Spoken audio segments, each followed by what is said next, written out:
It's 5:06 and welcome into a Monday edition of the Carolina Journal News Hour. News Talk 1110 99.3 WBT. I'm Nick Craig. Good morning to you. 4 people were injured in a shooting Friday night in downtown Concord during its yearly Christmas tree lighting ceremony. Police said on Friday, November the 21st, as that yearly celebration was taking place just before 7:30 p.m., a shooting happened during the event. Concord police said that 4 people were injured, 3 were in critical condition, and the other was stable as all 4 of them were taken to the hospital. According to law enforcement, the shooting was not, in fact, a random act of violence directed at the public, and the Concord Police Department investigation, which still remains ongoing this morning, showed that the shooting was between 2 suspects who were well known to each other. Police have accounted for all parties involved, with the Concord Police Chief Jimmy Hughes saying in a statement, quote, "A night of celebration for our community was interrupted by senseless violence, affecting everyone who was there. Our community showed great strength and resilience as everyone came together to help one another and our officers. Due to the quick action of our downtown businesses, the public, first responders, and law enforcement, we were able to quickly evacuate the area, preventing additional injuries and identifying all suspects involved." With the support and information provided by the public, as you can imagine, during a Christmas parade, a lot of folks recording and taking videos and pictures with their phones, the Concord police were able to identify 18-year-old Nazir Bostic from Concord as one of the shooters. He is one of the 4 gunshot wounds as well, and he was taken to a hospital as he remains there in critical condition and with some charges over his head. As warrants for his arrest have been issued for assault with a deadly weapon, inflicting serious injury with the intent to kill, as well as inciting a riot. Bostic will be served upon release from the hospital, but again, he remains in critical condition this morning. Concord police also filed petitions through the North Carolina Department of Juvenile Justice for a second suspected shooter who is a juvenile under the age of 18 years old. Police have also filed petition for assault with a deadly weapon inflicting serious injury with the intent to kill, 2 counts of discharging into an occupied property inflicting serious injury, and that same charge of inciting a riot as well. The juvenile is another one of the individuals with a gunshot wound who was taken to the hospital and is also in critical condition. Now, it is important to note that North Carolina juvenile privacy laws prevent the disclosure of any identifying information regarding a juvenile offender accused of an act which would be a crime if committed by an adult, and the North Carolina age for a juvenile is 16 and under. Police also identified and charged a 3rd suspect, Kayvon Bostic, 17, from Concord. He is being charged as an adult with accessory after the fact and inciting a riot. Kayvon Bostic was not hurt and was arrested shortly after the shooting. 2 17-year-old gunshot wound victims were also taken to the hospital. However, both police said that both were released from the hospital on Friday night. According to police, as of Saturday evening, the 2 suspected shooters remain in the hospital. There has been no update on their condition as of right now, with the Concord mayor, Bill Dutch, saying in a statement, "We are a close-knit community with a proud history. The Concord Christmas Parade is and always has been one of our most beloved traditions. We are a resilient community and will not let the senseless actions of a few individuals steal another tradition from us. Some families may choose to stay home, and we understand and respect their decision. We also know that many find comfort, harmony, and healing in our community and our parade and what it has provided for our city for nearly a century. We remain committed to providing a safe and welcoming experience for everyone who attended. Additional security measures will be in place throughout the event." The Concord Christmas Parade did take place and was scheduled according to the Concord mayor. So multiple people still in the hospital this morning, multiple charges levied. The ages of these individuals are very concerning. 18, 17, another juvenile, very young individuals attempting to shoot and kill each other at the Concord Christmas Parade parade Friday night. We'll continue to track this as we get additional details, likely throughout the week, right here on the Carolina Journal News Hour. Turning our attention to some positive news this morning, First Lady Melania Trump and Second Lady Usha Vance visited Camp Lejeune and Marine Air Corps Station New River middle part of last week to meet with service members and their families ahead of Thanksgiving. This is also relevant. It was the first visit for the first public appearance for those two individuals together without their husbands, President Donald Trump and Vice President J.D. Vance. That is the first time 10 months into the administration. Camp Lejeune and the nearby Marine Corps Air Station are both in Jacksonville, North Carolina, with Camp Lejeune being the largest marine base on the East Coast, and is a frequent destination for officials meeting with military families and service members due to the size and scale of that facility. Trump and Vance visited Lejeune High School on the Marine Corps base, where they joined students in a small group discussion about artificial intelligence and ongoing research into social media. That conversation aligned with Melania Trump's recent initiative aiming at bringing AI innovation and education into classrooms across the country. Melania Trump also delivered brief remarks thanking families for their service and extending holiday wishes, saying, quote, "I want to thank you all of you, because you are military families behind our nation's defense, and thank you for your service. My husband, the president, is sending best regards. We are both thinking of you, and you are in our thoughts and prayers for the holidays every day, but especially for the holidays as well." Earlier in the visit, Melania Trump and Usha Vance spent over an hour at Delario Elementary School. They sat with students as they colored and made crafts and spoke with teachers about classroom programs and support for young learners. The visit concluded with formal remarks in an aircraft hangar before a crowd of service members and their families. Usha Vance opened her speech by noting the personal sacrifice of visiting the region where her husband served as a Marine. She told the crowd, and that was, of course, military members and their families, "For me, quote, it is particularly special to be around the corner from Cherry Point, where my husband, J.D., was stationed. He has told me so many stories about his time in eastern North Carolina and that it feels like home. And of course, only a few days late, but I have a message to all of you from J.D. Vance. Happy birthday." She went on to discuss her focus on child literacy and school quality, referencing to her visit to the base's school earlier in the day, telling the crowd gathered, "Today I've had the privilege of spending time with your families at an elementary and high school on base. At a time when children around the country are struggling, it is so heartening to see thriving schools and engaged students." Melania Trump spoke next, emphasizing concerns about artificial intelligence in both the military and in the classroom, telling the crowd gathered late last week, "AI will alter war more profoundly than any technology since nuclear weapons. To win the AI war, we must train our next generation. For it's America's students who will lead the Marine Corps into the future." Lejeune High School demonstrated today that it is ready to lead. She closed her remarks by expressing gratitude to service members and military families as the holiday approaches, saying, quote, "As Thanksgiving approaches, families across America will come together, but for many of you, someone you love will be serving far from home. Please know that everybody in the nation is thinking of you, praying for you, and deeply grateful for your service. To every service member, thank you for standing watch so that others can celebrate in peace. And to every military spouse and child, thank you for your strength and love on your service and your country."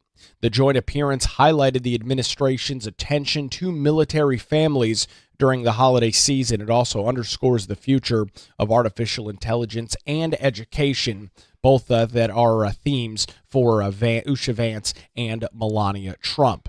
We've got some additional coverage of their visit to the Jacksonville, North Carolina area late last week. Both Camp Lejeune and Marine Corps Air Station New River. Those details over on our website, carolinajournal.com. The headline, Melania, Trump, Usha, Vance visit Lejeune families before Thanksgiving. It's now 5:16 on the Carolina Journal News Hour. News Talk 1110, 99.3 WBT. We'll head on over to the traffic center on your Monday morning commute. Get a look at the roadways with Boomer Von Cannon. Hey, thank you, Nick. And we're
It's 522. Welcome back to the Carolina Journal News Hour. News Talk 1110, 99.3 WBT. As we continue our attention to western North Carolina in the wake of Hurricane Helene and all of the destruction left behind, Carolina Journal had the opportunity to speak to Trey Rabin, who is the president of AT&T North Carolina. And while he knew that Hurricane Helene was going to be bad, with the company positioning crews ahead of time in western North Carolina, he and the company had no idea the level of destruction the storm would leave behind in its wake. He told the Carolina Journal, quote, "I have worked in this industry and for Bell South / AT&T for over 25 years, and I've seen a number of hurricanes that have impacted our state, but nothing like this. It was completely unprecedented." Rabin talked to Carolina Journal about the preparations that were made for Helene, the work involved to get communication systems and infrastructure up and running, as well as improved systems moving forward.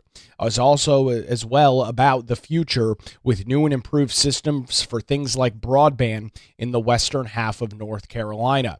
AT&T, which has been serving the state for over 145 years, serves a good portion of western North Carolina, including the I-26 and I-40 corridors, which intersects US 321. The far southwestern and far northwestern corners of the state are served by smaller local providers. And AT&T was right in the middle during Hurricane Helene. They had a team embedded at the North Carolina Emergency Operations Center in Raleigh the morning before the storm hit, and pre-positioned network disaster response crews and mobile assets just outside of the projected impact zone. However, even with those preparations, the company was completely stunned in the aftermath. With Rabin telling Carolina Journal, the EOC activated at 7 that morning, and we had folks that were providing our network teams updates throughout the day. I had conversations with the director of emergency management that evening and said as soon as the storm passes, we wanted to be one of the first in to be able to roll out our trucks and assess the damage. The storm didn't pass, however. It just kind of stayed and hovered over western North Carolina, dumping a deluge of water. The company's crews attempted to access the area using US 321, I-40, and I-26, but signs indicating that the roads were closed were seen everywhere. They told the North Carolina Department of Transportation that they wanted to get in there, but the state agency advised AT&T that roads and bridges remained impassable because they were wiped out by mudslides.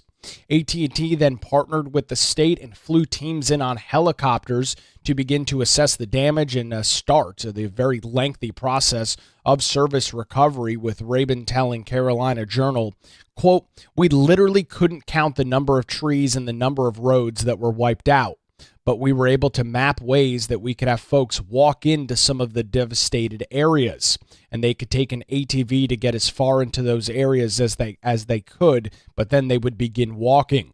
All told, there were thousands of broken poles. We had over 2 million feet of downed and severed cables that were just taken off of poles or wiped out completely.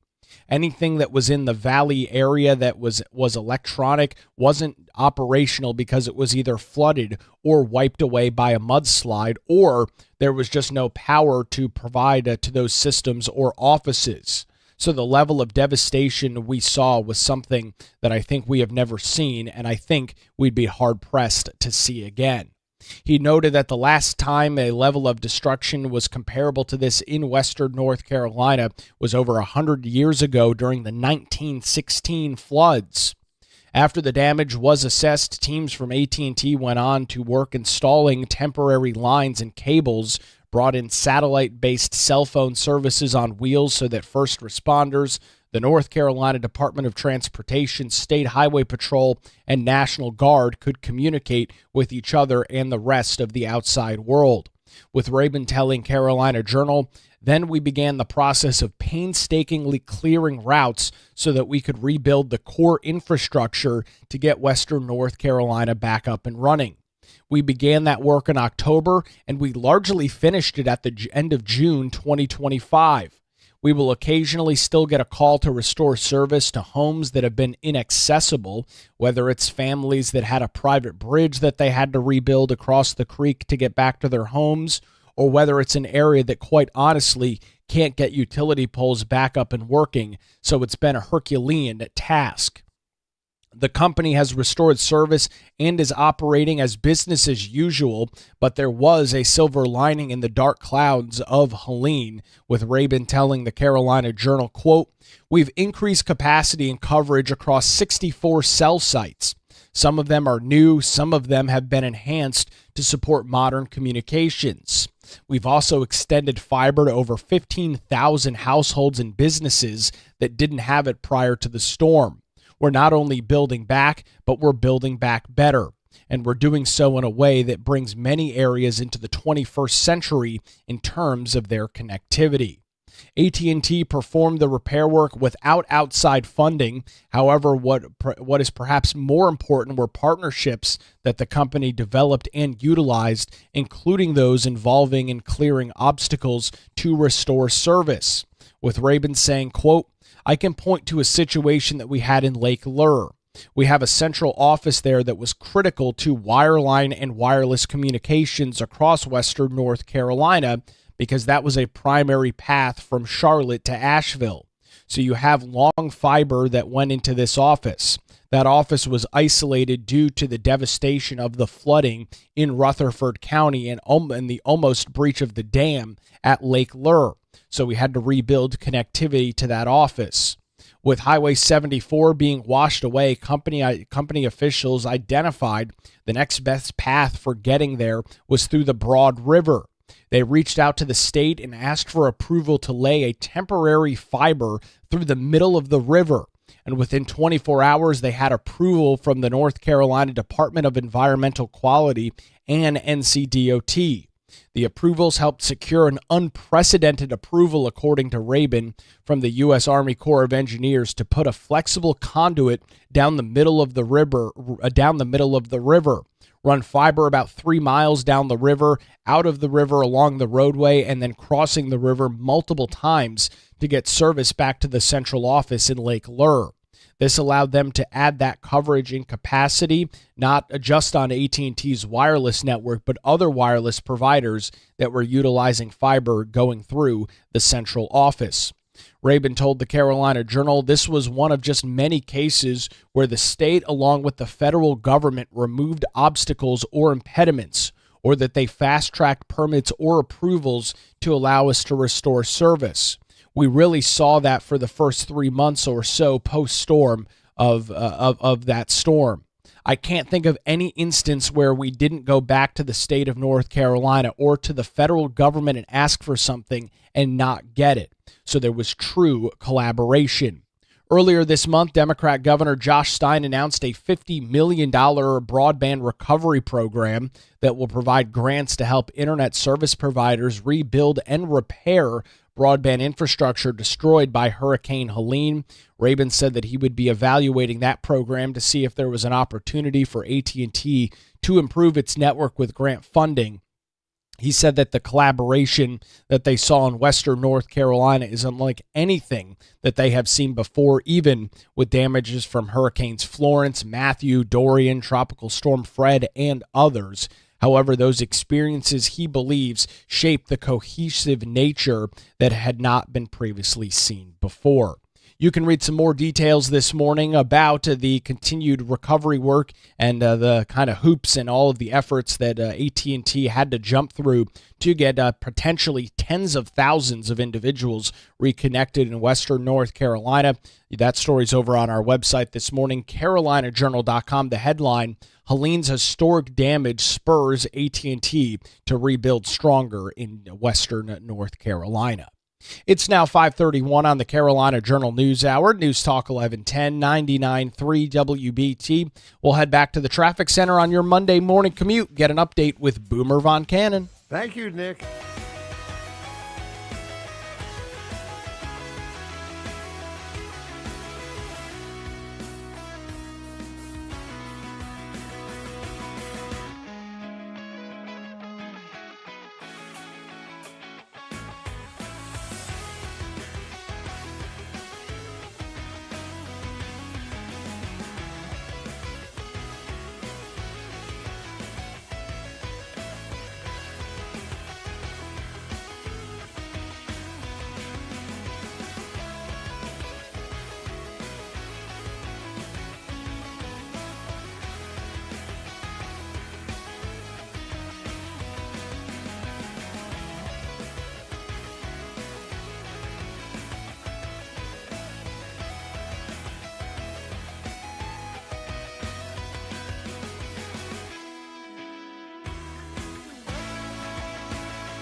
It's 5:39. Welcome back to the Carolina Journal News Hour. News Talk 1110 99.3 WBT. I'm Nick Craig. Good morning to you. We have been tracking a couple of legal stories over the last couple of months here on the Carolina Journal News Hour as it relates to redistricting, some dealing with the North Carolina General Assembly, and as of late, another dealing with a new congressional map drawn by legislative leaders. We have an update on one of those stories this morning to walk us through the latest in the court system. Mitch Kokai from the John Locke Foundation joins us on the Carolina Journal News Hour. Mitch, pretty big decision ongoing with a redistricting case that started back a couple of years ago.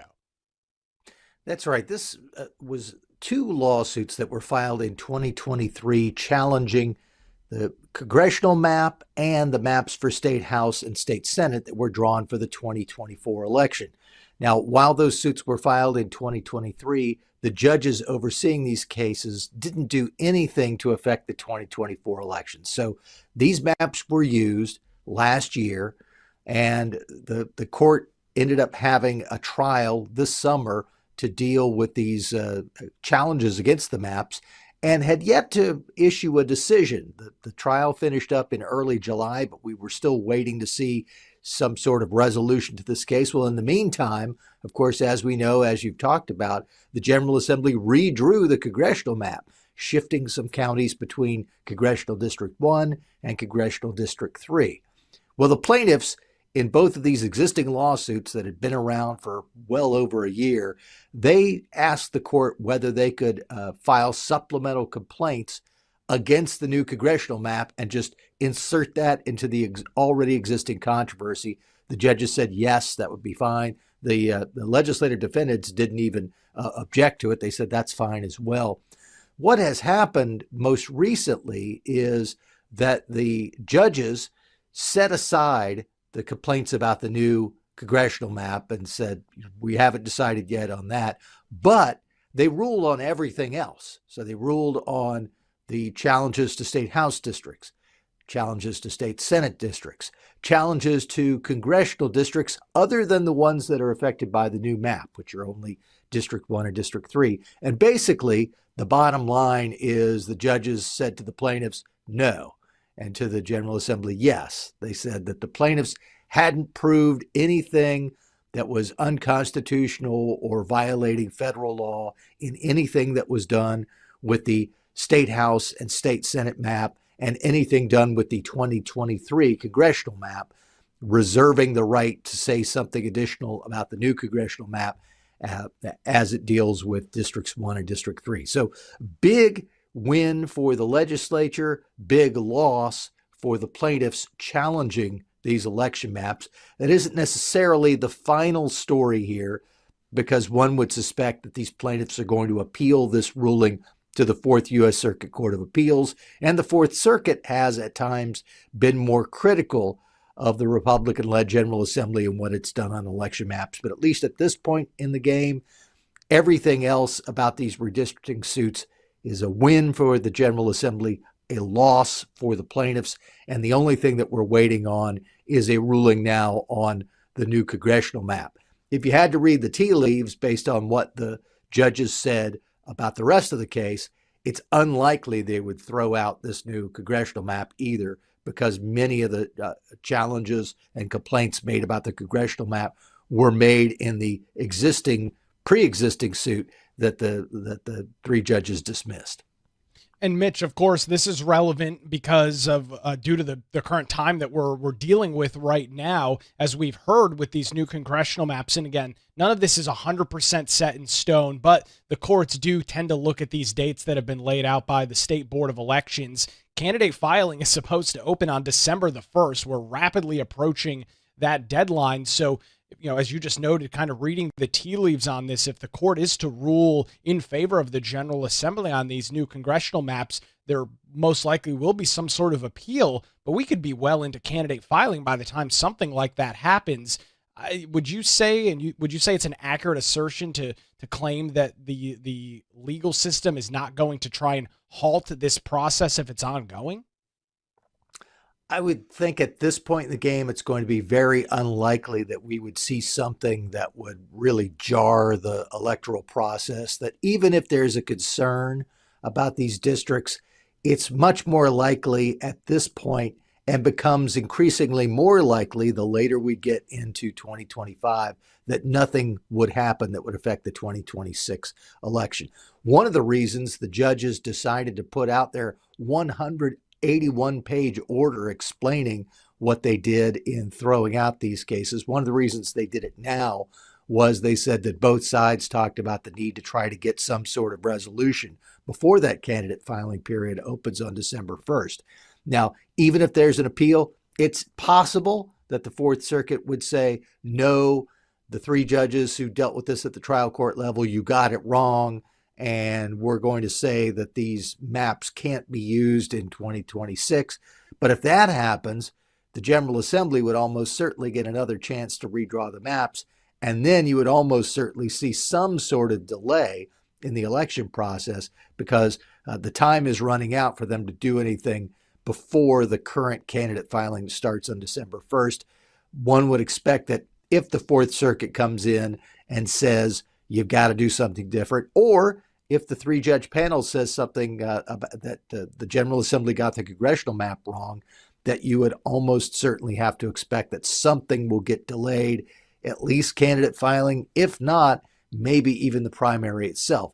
But at this point, looking at where things stand, looking at what the judges have said, looking at what the Fourth Circuit has done on another redistricting case where they were asked to expedite the appeal and haven't even addressed that request yet, it looks as if the courts are not inclined at this point to step in and change the election schedule as it's set out. Mitch, let me ask you a political question here for a second. You have been following, and there's unfortunately been a lot of redistricting lawsuits in North Carolina. It's been going on for quite some time, but really over the last 5 or 6 years, we've seen a lot of these cases here across the Tar Heel state. This is now yet another loss for Democrat groups suing the North Carolina General Assembly, the Republicans that have led the GA since 2010. Do you think we're approaching a period of time where these broad claims of gerrymandering, as we've heard from some other court opinions across the U.S., even up at the Supreme Court, that they're not dealing with this stuff anymore? Do you think we're getting close to a time where we don't see these lawsuits every single time any legislative body across the country draws a map? One could hope, but I would say no. I would say there is a cottage industry of people whose only job really is doing these redistricting lawsuits. And what's going to happen instead of Democrats just saying, oh, no, it's lost, let's just go home and try to win elections based on the maps we have. What will happen instead, most likely, is that they'll try to come up with new, novel theories to challenge the election maps. As this has moved forward, this is clearly what most people would consider a partisan gerrymandering claim against the new congressional map and against the other maps that were drawn. And basically, as you alluded to, the courts have said, we're not going to take up partisan gerrymandering claims. So what the plaintiffs are doing is not labeling it a partisan gerrymandering claim. They're trying to use other things that might be seen as unconstitutional without using the language that the courts have already thrown out. And they're trying to be creative with it. Some of the claims about this new congressional map were malapportionment, that we're far enough away from the census, that you're willfully drawing maps that are going to have too many people in some districts and too few in others. And you can't do that because that's unconstitutional. They're also talking about penalizing voters because they voted against Donald Trump, and that's attacking their First Amendment freedom of association. The Republican response has been, look, all of this is a partisan gerrymandering claim. Republicans drew maps to help Republicans. Courts have said that's not something the courts are going to deal with. The plaintiffs are just trying to disguise a partisan gerrymandering claim in different clothing. And my guess is the smart minds behind these lawsuits will try to think up of other things that might catch a court's attention and might convince a judge somewhere that, oh, yeah, they did get it wrong. It is unconstitutional. Because it's either that or find a new job if you're a redistricting lawyer. We will, of course, keep an eye on the potential appeals process for some of these maps going back to 2023, and then keep an eye on maybe a decision coming soon on the new congressional map drawn just a couple of weeks ago by the North Carolina General Assembly. We appreciate the information this morning. Mitch Kokai from the John Locke Foundation joins us on the Carolina Journal News Hour, where it's now 5:49, News Talk 1110, 99.3 WBT. We'll head back to the traffic center on your early Monday morning commute, get an update with Boomer Von Cannon. Thank you, Nick, and we're up.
Good morning again. It's 5:54. Welcome back to the Carolina Journal News Hour. News Talk 1110, 99.3 WBT. Recapping a scary situation that unfolded Friday in Concord as 4 people were shot in downtown Concord during its yearly Christmas tree lighting ceremony and celebration. Law enforcement said that on Friday, that was November the 21st, just before 7:30 p.m., a shooting happened during the event. Law enforcement reported that 4 people were injured, 3 were immediately listed in critical condition, and 1 other was listed as stable. All 4 were taken to the hospital. According to police, the shooting was not, in fact, a random act of violence that was directed at the public, and the Concord Police Department, in their ongoing investigation, showed that the shooting was between 2 suspects who were known to each other. According to the Concord Police Chief, Jimmy Hughes, a night of celebration for our community was interrupted by senseless violence, affecting everyone who was there. Our community showed great strength and resilience as everyone came together to help one another and our officers. Due to the quick actions of our downtown businesses, the public, first responders, and law enforcement, we were able to quickly evacuate the area, prevent additional injuries, and identify all suspects involved.